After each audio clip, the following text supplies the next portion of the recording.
Good evening guys. Gagawa tayo ng ulam panghapunan. Gayat muna tayo ng mga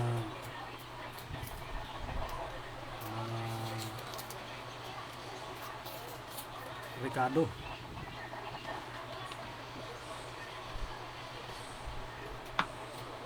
Pagkamahalan ngayon ng sibuyas guys, kaya isang sibuyas na lang muna ilalagay natin.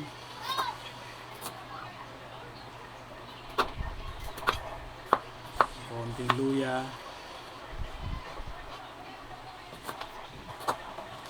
Meron tayong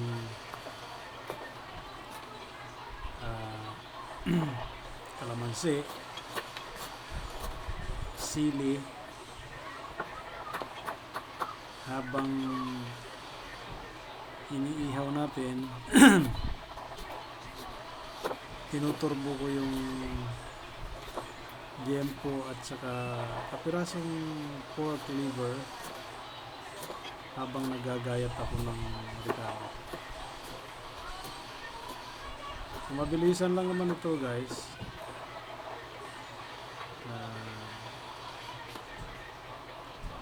Mabilis ang ulam panghapunan. Ayan, titimplahan ko lang yan ng asin, konting umami seasoning.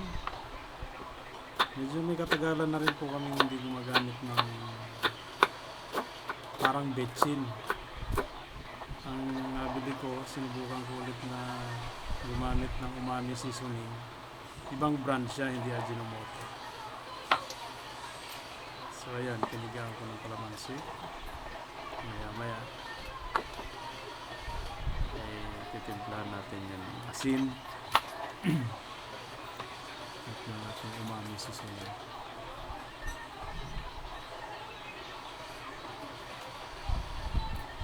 Habang gagayat ako ng mga ricado nito ay malapit na rin pong maluto yung ating tinurbo na pork liempo at saka pork liver.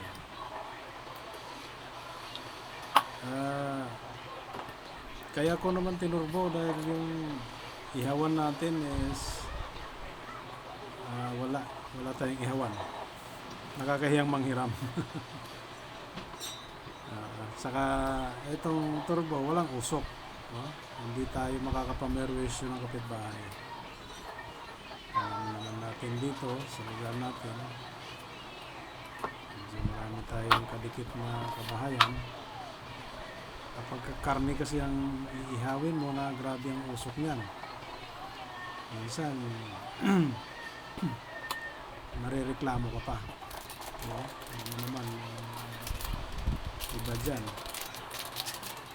napasukan ng usok ang pamamahay nila, nagre-react na yan. So kahit naman siguro tayo din mabuti sana kung bibigyan tayo ng inihaw nila, diba? So ayan guys, nilagyan ko ng paminta. So nilagyan ko na yan ng ayan, yun yung umami seasoning. Kinagat ko lang para mabuksan. Tinamad na kumuha ng konti. Ayan, nilagyan natin ng konting suka. At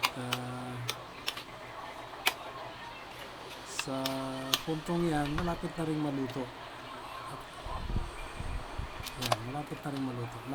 Ayan, luto na ang ating tinurbong liempo na may kapirasong atay. Alam niyo po ba kung bakit mayroong atay yan? Ang balak ko kasing gawin yan ay dinakdakan. Yung Ilocano dish na paborito ng mga Ilocano na recipe na dinakdakan. Nung natapos ko na siyang gayatin, ay nawala na sa isip ko yung iba pang ricado ng pork dinakdakan ng Ilocano. Kaya nauwi siya sa inihaw tinurbo or inihaw na pork with liver. Kaya nilagyan ko na lang siya ng pipino. Bandang huli niya lalagyan ko na lang siya ng pipino. So huli na nang maalala ko na kailangan palang lagyan ng mayonnaise. So may mayonnaise naman ako nabili. Hindi ko lang naisip na yun pala yung panghuli. So okay lang. At least may nabuo pa rin akong timpla. Next time naman yung dinakdakan.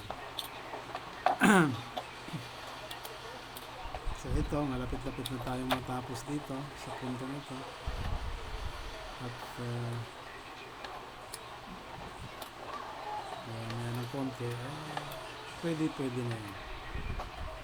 Comment kayo guys kung nakagawa na ba kayo ng ganyan or nakaranas na ba kayong magplanong gumawa ng menu na nakalimutan nyo rin ang Ricardo, kaya parang nauwi na lang sa kung ano na lang yung meron.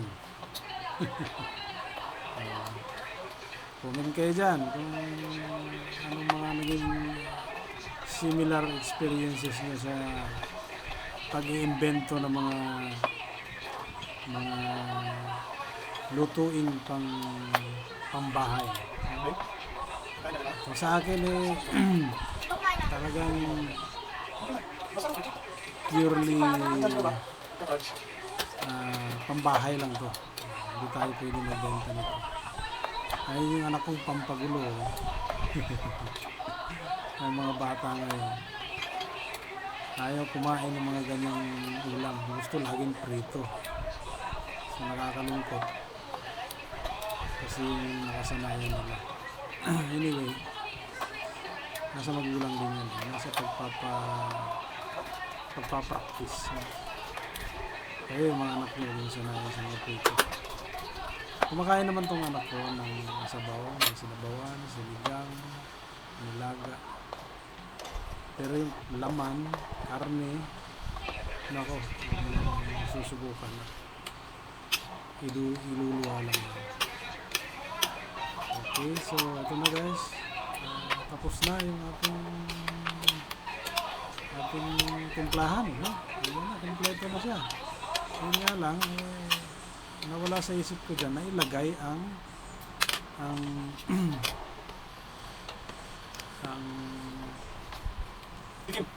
yun nga, yung ladies choice, mayonnaise. Kaya Perfect. Lagyan natin ng pipino.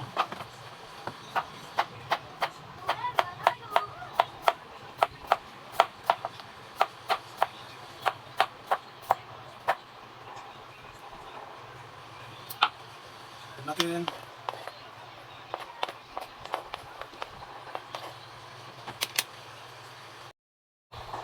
Kain na tayo, guys. at ito nga guys, Alam natin, uwi yung na sa Kinilaw ang ating inihaw, pinubong dinakdakan sana. pork. So, At, pero okay naman ang natin na kinalabasan parang ng timpla. Maayos kinilaw, naman, no? masarap naman. parang kinilaw na Okay siya. Subukan nyo rin Pork. kaya. Comment Ay, nyo tayo. rin po kung medyo nagustuhan nyo. Sa mga kaibigan ko namang hindi kumakain ng pork, naiintindihan ko po kayo. Marami po akong kaibigan hindi kumakain ng pork. may konting kanin. Kamag-anak at kaibigan. Okay lang po yun. Kahit Konting skip nyo yung video. I respect your choices po. Your preference. So ito, sa mga kumakain po ng ganito, comment po kayo kung ano po bang maipapa-improve ko pa sa pamamaraan ng pagluluto. Huwag kayong mag-alala, guys. Tuwan nyo naman ako, i-guide nyo ako. Chef ito sa Ano ba yung ASF. mga naisip nyo dyan pwedeng i-comment. Pasado ito sa NMIS, Basa paningin ninyo yung National Meat Inspection. ginawa ko, yung Ano ka ba yung kinakain guys, ko ngayon dyan, yung kinakain ko ngayon dito. Comment nyo lang po.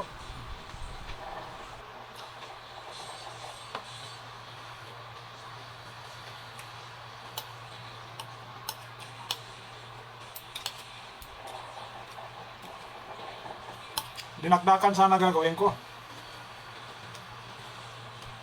Nakalimutan ko yung ibang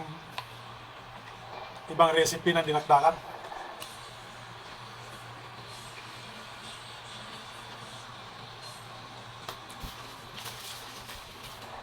Kaya nga siya may atay.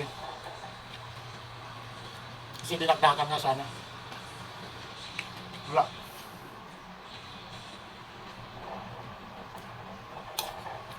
Subukan nyo rin guys, gumawa nito. Okay naman. Ayos naman ang timplada. Kalamansi.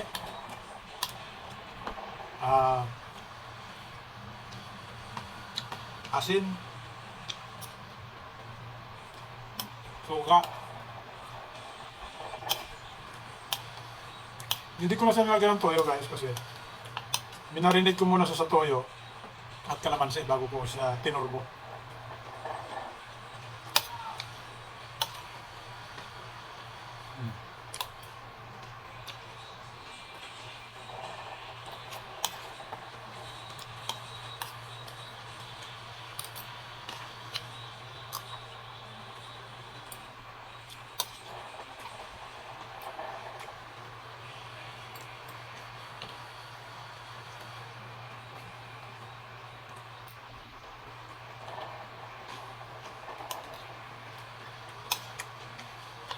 Ito, alam ng konting pampakagat.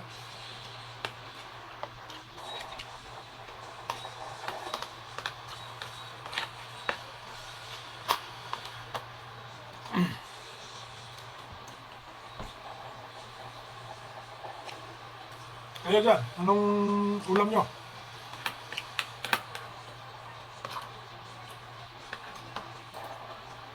Muna kong video ng salad, medyo maraming nanood. Ano kaya ito ngayon? Sana wag dumami pa. Meron nga pala akong isang kababayan na relatives na rin. Ginaya niya yung ginawa ko last time, yung salad na ampalaya na may pipino. Kopyang-kopya niya talaga. Shoutout nga pala sa iyo, boy, Boyax Edward Galuran. Subukan mo ulit kopyahin to, Yax, baka magustuhan mo lang. Ako minsan lang ako magkarne. Madalas ulam namin, isda. So naisipan ko lang to ngayon.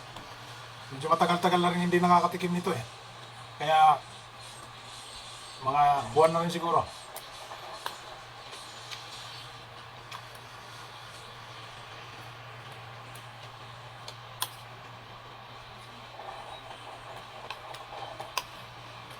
Kaya nung kombinasyon nito guys na pipino, inihaw na pork. Malasa siya, masarap, malinamnam.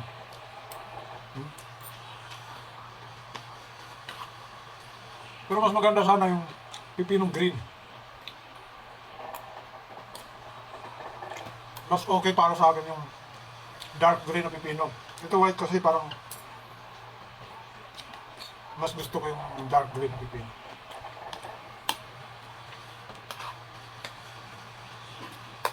Guys, maraming salamat sa panonood. Sana nag-enjoy kayo dito sa video ito.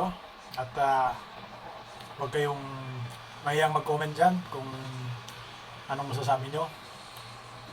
Salamat sa inyo sa inyong panonood. God bless. Ingat.